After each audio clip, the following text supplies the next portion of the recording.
दोस्तों नमस्कार। 19 दिसंबर की तारीख आपको याद है। 19 दिसंबर की वो तारीख है जब दिल्ली के अंदर इंडिया अलायंस के जो लीडर्स हैं उनकी बैठक हुई थी। और इस बैठक में ऐसे कई सारी चीज़ें ऐसी हुई थी जिसको कि लेकर के जो बयानबाजी का जो बाज़ार है वो गर्म हो चुका था। और उसी में से एक ये चीज़ था कि इस बैठक के बाद से जो बिहार के चीफ मिनिस्टर हैं नीतीश कुमार जी, वो नाराज़ हो चुके हैं। और गोदी मीडिया और बीजेपी का जो पूरा तंत्र है उसको तो बस किसी भी तरीके से इस गठबंधन को कमज़ोर दिखाना है, लोगों के पास एक मैसेज देना है कि ये गठबंधन कमज़ोर हो चुका है। और उन लोगों ने इस खबर को या इसको बढ़ा चढ़ा करके पेश करना शुरू कर दिया कि इस नियर गठबंधन के अंदर फूट पड़ गई है। लेकिन आज नीतीश कुमार ने मीडिया कर्मियों से बात करते हुए ये बात स्पष्ट कर दी, क्लियर कर दी कि किसी को भी किसी भी तरह का कोई नाराज़गी नहीं है। हम सब लोग मिल करके चुनाव लड़ रहे हैं और पूरी एकता के साथ हम लोग चुनाव लड़ेंगे और जीत हासिल करेंगे। और बहुत ही जल्द उन्होंने यह भी कहा कि बहुत ही जल्द जो है वो सीट शेयरिंग को लेकर के भी हमारा जो मीटिंग है वो होगा और उसको जल्दी से जल्दी जो उसको संपन्न कर लिया जाएगा। अब यहाँ पर एक बहुत ध्यान देने वाली बात है कि ये जो भाजपाई जो तंत्र है वो लगातार इस इंडिया अलायंस को डिफेम करने की कोशिश कर रहा है। और ये काम जो खुद हमारे देश के प्रधानमंत्री नरेंद्र मोदी के द्वारा किया जा रहा है।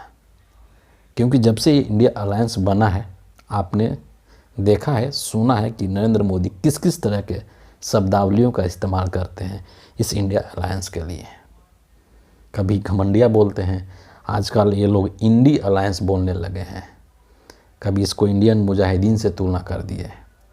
तो कहीं ना कहीं इस चीज़ को लेकर के मन में डर है कि अगर ये अलायंस बना रह जाता है तो फिर बहुत मुश्किल हो सकती है बीजेपी के लिए। और ये जब बैठक हुआ था इंडिया अलायंस की, जो ये 19 दिसंबर की जो बैठक हुआ, ये बैठक और भी कई मामलों में काफ़ी महत्वपूर्ण थी। और इसीलिए बीजेपी की चिंता बढ़ गई क्योंकि इसी बैठक के अंदर बंगाल की मुख्यमंत्री ममता बनर्जी ने बतौर पीएम फेस के रूप में मल्लिकार्जुन खड़गे का नाम आगे बढ़ाया था।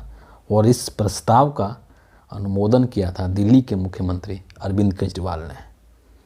और ये चाल चल करके इन्होंने न सिर्फ बीजेपी को बल्कि और जो एक आध पार्टी है जो कि अलायंस से बाहर है अभी तक, उनको भी एक मैसेज देने की कोशिश की गई थी ताकि सोचने को मजबूर हो जाए।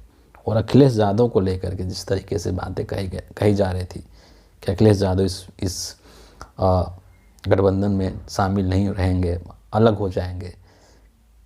खास करके जो राज्यों के अंदर विधानसभा के जो चुनाव हुए थे उन चुनावों के मद्देनज़र जिस तरीके से जो शब्दों का जो वार हुआ था उस चीज़ को लेकर के कहा जा रहा था। लेकिन ऐसा हुआ कुछ नहीं। सभी लोग आए और सभी लोग आ कर के उस मीटिंग में शामिल हुए। और न सिर्फ उस मीटिंग में शामिल हुए बल्कि उसके बाद जब इंडिया गठबंधन के नेताओं ने जंतर मंतर के ऊपर अपना एक रैली किया था जो सस्पेंडेड एमपीज हैं उसको लेकर के, तो उसमें भी तमाम जितने भी विपक्षी दल के लोग हैं वो सभी इकट्ठा हुए थे। तो ये सब जो चीज़ें हैं ना वो ये दिखाता है कि इंडिया अलायंस जो वो पूरी मजबूती के साथ एक है, एक साथ खड़ा है और इसमें किसी भी तरीके का कोई मतभेद नहीं है। सब कुछ जो सही चल रहा है। लेकिन हर बार इसको तोड़ने की कोशिश की जाती है बीजेपी के द्वारा और मीडिया के लोगों के द्वारा। इसको और हवा दे दिया जाता है कि नहीं भैया इसमें फूट पड़ गई है, जबकि हकीकत में ऐसा कुछ नहीं है।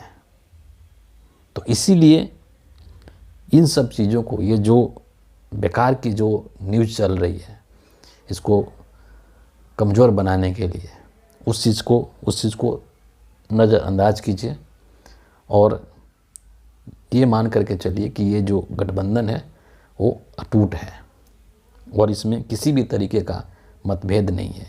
देखिए, जाहिर सी बात है कि सभी अलग अलग राजनीतिक पार्टियां हैं, तो किसी भी चीज़ को लेकर के सभी में ज़रूरी नहीं कि सहमति बन जाए। हो सकता है कि एक विचार, एक बात को लेकर के 4 लोग हैं तो उनके अलग अलग विचार हों, लेकिन उसके बाद में जब सब लोग अपने विचार वहाँ शेयर कर देते हैं, उसके बाद में एक चीज़ के ऊपर सहमति बन जाती है और वही होता है। वैचारिक मतभेद होना बहुत ज़रूरी है, तभी जाकर आप और ग्रोथ करेंगे।